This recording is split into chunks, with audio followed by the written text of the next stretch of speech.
When the iPhone 17 base model was unveiled earlier this year, many praised the firm for finally introducing a long-requested pro-grade functionality to the smartphones. ProMotion finally trickled down to that smartphone, providing the display a 120Hz refresh rate for the first time. That was something many, myself very much included, had been crying out for. It's a move which has made the handset much more competitive versus the sea of Android phones out there, which is no negative thing at all. Now, it seems that the trend of taking pro-grade features and applying them to enhance a base model is not stopping there. The latest claims from Korean site, The Bell, suggest that the iPhone 18 base model may arrive with more unified memory than the present version.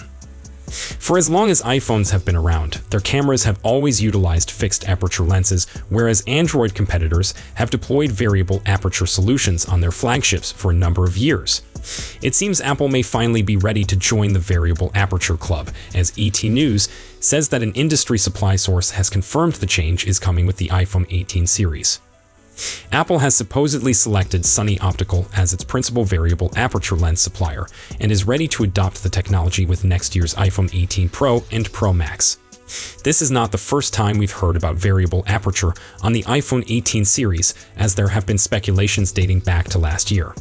The 18 Pro and Pro Max models are believed to sport the same design and dimensions as the 17 series, with a recent rumor also suggesting a transparent design on the back. By the way, Samsung is also likely to bring the variable aperture on the S26 Ultra. Apple's next-generation iPhone 18, iPhone 18 Pro, and iPhone 18 Pro Max models will be outfitted with a slightly smaller dynamic island, but the smartphones will not feature under-screen Face ID, according to the Weibo account Instant Digital. There were contradictory speculations about whether the iPhone 17 Pro models will have a smaller dynamic island, but its size did not alter. Now, the rumor is back on the table for the iPhone 18 series, and there is a reasonable possibility it will be true this time around, as it would be a stepping stone towards the fabled 20th anniversary all-glass iPhone.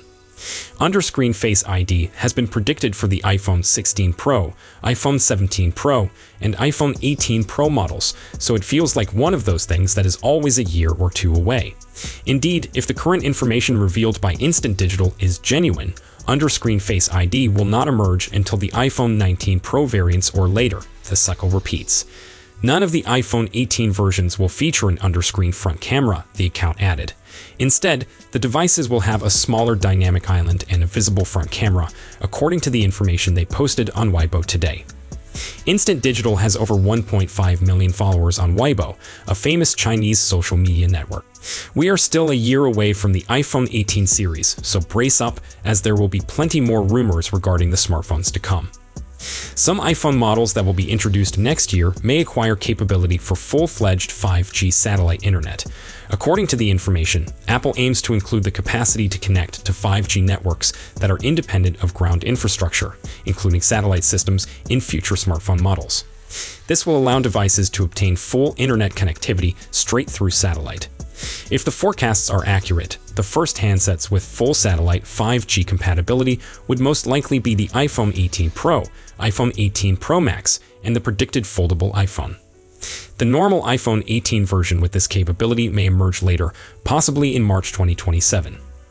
Currently, there is no commercial service that gives full 5G internet directly to a smartphone via satellite. The existing satellite functionalities of iPhone 14 models and newer are limited to SOS capabilities, the Find My app, messages, and roadside help. Similar limits exist with Starlink service, which works in cooperation with T-Mobile. Both systems require a good view of the sky. It's worth mentioning that iPhones are already capable of offering high-speed internet access via satellite, but this involves utilizing an additional Starlink antenna that establishes a local Wi-Fi network. In the US, Starlink services cost from $50 a month for 50 gigabytes of traffic to $165 for unlimited access. The portable Starlink mini antenna comes for $299. Apparently, Apple's long-term goal is to give consumers with the ability to connect to full satellite 5G without the need for other equipment. Currently, Apple collaborates with Globalstar, which implements iPhone's satellite features, while Starlink is owned by SpaceX. Analysts point to 4 indirect indicators that may indicate ongoing conversations between Apple and SpaceX despite earlier conflicts. These signs include SpaceX's support for the radio frequency spectrum used by Apple, rumors about a possible sale of Globalstar for a large sum, as well as a warning in Globalstar's latest quarterly report about the risk of serious financial losses if they lose a key client, which experts believe is Apple.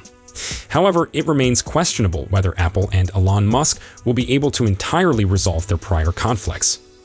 Currently, the base model iPhone is limited to merely 8 gigs of unified memory, Apple's equivalent of RAM for those who were unaware. And although that may have been the standard for a while, it's starting to feel a touch lacking for most users. The reports imply that it will climb to 12 gigs, pulling it in line with the Pro versions from this generation. That seems much more appropriate in the present day and would allow the devices to push through more heavy tasks without struggle.